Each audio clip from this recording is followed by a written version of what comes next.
కంచి గచ్చిబౌలి భూములపై సుప్రీంకోర్టులో విచారణ చేపట్టింది. చెట్ల నరికివేతపై అత్యున్నత న్యాయస్థానం సీరియస్ అయింది. చెట్ల నరికివేతను సమర్థించుకోవద్దని, పర్యావరణ పరిరక్షణలో రాజీ పడే ప్రసక్తే లేదని జస్టిస్ గవాయ్ స్పష్టం చేశారు. చెట్లు కొట్టేసే ముందు అనుమతులు తీసుకున్నారా లేదా అని స్పష్టంగా చెప్పాలని, 400 ఎకరాల్లో ఒక్క చెట్టు కూడా కొట్టకుండా ఆదేశాలు జస్టిస్ గవాయి ఇచ్చారని తేల్చి చెప్పారు. 1996లో సుప్రీంకోర్టు ఇచ్చిన మార్గదర్శకాల ప్రకారం అనుమతులు తీసుకున్నారో లేదో చెప్పాలని జస్టిస్ గవాయ్ తెలిపారు. 100 ఎకరాలను ఎలా పునరుద్ధరిస్తారో చెప్పాలని, పరిరక్షణలో రాజీ పడేది లేదని అన్నారు. చెట్ల నరికివేత వీడియోలు, ఫోటోలు చూసి ఆందోళన పడ్డామని అన్నారు. రైట్, ఇదే అంశానికి సంబంధించి మనతో ఫోన్ లైన్లో ఉన్నారు అడ్వకేట్ హరీష్ రావు గారు. నమస్తే అండి హరీష్ రావు గారు. నమస్తే అండి. హరీష్ గారు చెప్పండి. కంచి గచ్చిబౌలి అడవుల విధ్వంసంపై సుప్రీంకోర్టు సీరియస్ అయింది. అయితే చెట్లు ఎలా పునరుద్ధరిస్తారో కూడా మీరు ప్రణాళికతో రావాలని ప్రభుత్వానికి సుప్రీంకోర్టు ఆదేశించింది. అయితే మరి ఈ సొంత నిర్ణయాలు తీసుకున్న కాంగ్రెస్ ప్రభుత్వం మరి ఏ విధంగా ముందుకెళ్ళబోతుంది, సమాధానం ఏ విధంగా ఉండబోతుంది, మీరు మీ అభిప్రాయం చెప్పండి. నమస్తే అండి. జస్టిస్ బిఆర్ గవాయ్ గారు చాలా క్లియర్ గా మెన్షన్ చేశారండి.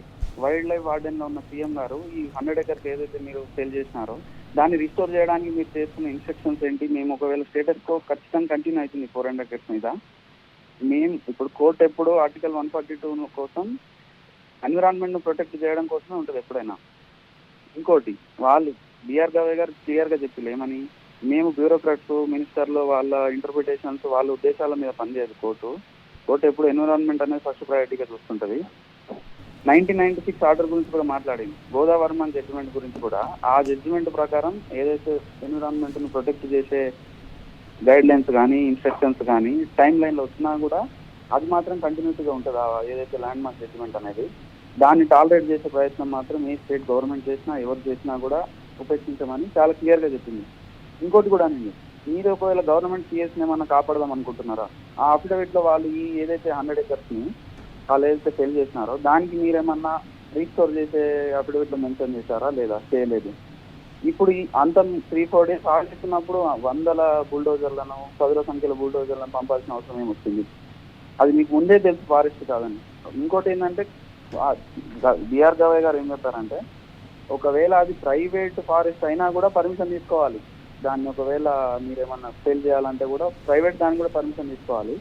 గవర్నమెంట్ ఫారెస్ట్ అయి ఉండి కూడా మీరు యానిమల్స్ లేవు, అది లేవు అనేది మాకు క్లియర్ గా కనబడుతుంది. ఇక్కడ వీళ్ళు సిఈసి రిపోర్ట్ ఇచ్చిందని, కమిటీ రిపోర్ట్ లో కూడా వాళ్ళు తెలిసిపోతుంది ఇక్కడ. అయినా కూడా మీరు చేసిన తప్పును జస్టిఫై చేసుకునే ప్రయత్నమే చేస్తున్నారు తప్ప దానికంటూ మీరు క్లియర్ ఇన్స్ట్రక్షన్స్ కానీ, మీరు రీజన్స్ కానీ, ఒక వ్యాలిడ్ రీజన్స్ మీరు చెప్పలేకపోతుంది. ఇప్పటికీ మీ సీఎం ఎవరైతే ఉన్నారో వైల్డ్ లైఫ్ వార్డెన్ గా ఉండాల్సిన అతను నెక్స్ట్ డేట్ ఆఫ్ హియరింగ్ లో ఏం ఎక్స్ప్లెనేషన్ ఇస్తారో చూస్తాం. మేము దీన్ని కూడా మేము టాలరేట్ చేసే దాని మీద లేమని చెప్పేసి క్లియర్ గా చెప్పింది.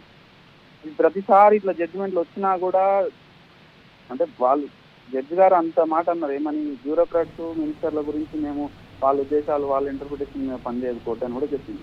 అయినా కూడా వీళ్ళు బ్యూరోక్రాట్స్ కానీ, ఆఫీసర్లు కానీ ఫస్ట్ ప్రయారిటీ పీపుల్ కోసం ఉండాలి. ఇప్పుడు గవర్నమెంట్ ఏదో చెప్పిందని వాళ్ళని జస్టిఫై చేయడం కోసం ఆ డాట్స్ కనెక్ట్ చేస్తూ ఇట్లా కూడా అనింది. మీరు 100 ఎకర్స్ ఏదైతే పర్మిషన్ తీసుకోలేరు, మరి 300 ఎకరాలను మళ్ళీ ఏమన్నా అఫారెస్టేషన్ కోసం మీరు ఏమైనా పర్మిషన్ తీసుకుంటారా? లేకపోతే దాన్ని కూడా ఇలాగే చేసి మళ్ళీ దానికి కారణాలు చెప్తారా అని కూడా అనింది. హలో, రైట్ హరీష్ గారు, థ్యాంక్ యూ సుప్రీంకోర్టు కామెంట్ పై స్పందించినందుకు.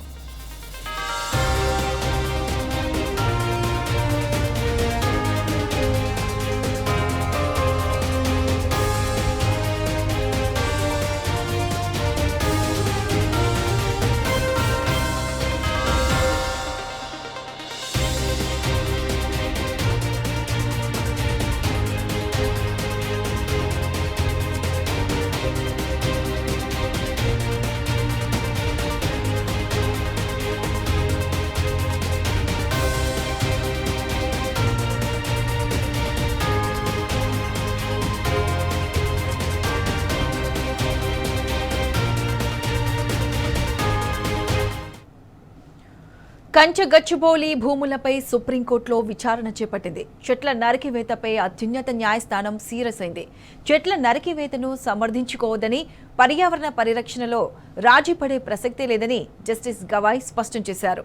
చెట్లు కొట్టేసే ముందు అనుమతులు తీసుకున్నారా లేదా స్పష్టంగా చెప్పాలని, 400 ఎకరాల్లో ఒక్క చెట్టు కూడా కొట్టకుండా ఆదేశాలు జస్టిస్ గవాయ్ ఇచ్చారని తేల్చెప్పారు. 1996లో సుప్రీంకోర్టు ఇచ్చిన మార్గదర్శకాల ప్రకారం అనుమతులు తీసుకున్నారో లేదో చెప్పాలని జస్టిస్ గవాయ్ తెలిపారు. 100 ఎకరాలను ఎలా పునరుద్ధరణ చేస్తారో చెప్పాలని, పరిరక్షణలో రాజీ పడేదే లేదని అన్నారు. చెట్ల నరికివేత వీడియోలు, ఫోటోలు చూసి ఆందోళన పడ్డామన్నారు.